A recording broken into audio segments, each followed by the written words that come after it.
All right, so on my bobber black, this is the tag bracket that I made.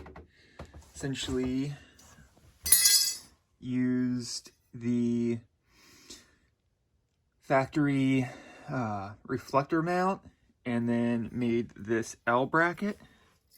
Essentially this one is the uncut one. I did make this one so my tag hung vertical. This one is where it lays out horizontal.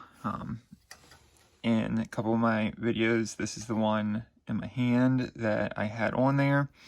But in the last week and a half, I made this one. Essentially, got these for the Volkswagen that I used to have to make a tag bracket. This is one of the ones that I cut. I have another one of these that are both the same length that I had on the Volkswagen. But this was an uncut one that I made originally for this. But yeah, much cheaper way. Just got these at Home Depot. Essentially, from being a bicycle mechanic, just had these two M4 bolts with the, and actually these nuts are the locking nuts from both reflectors.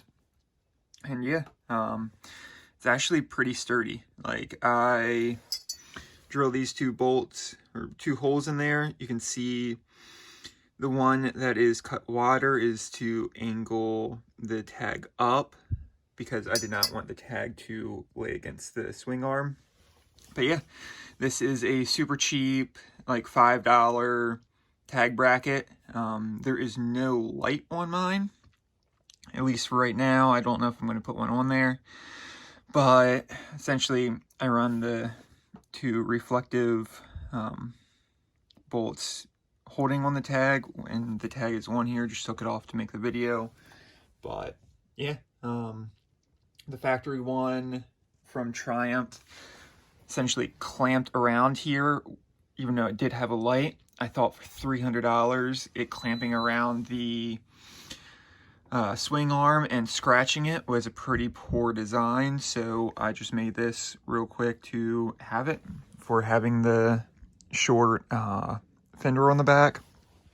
Essentially, it was just responding to a comment where if you wanted to, you could potentially use this reflector mount that's supposed to hold the reflector right here.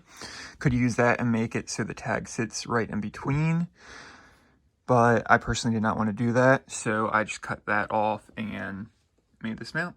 So yeah, hopefully this helps you guys out, and yeah, let me know what you guys think.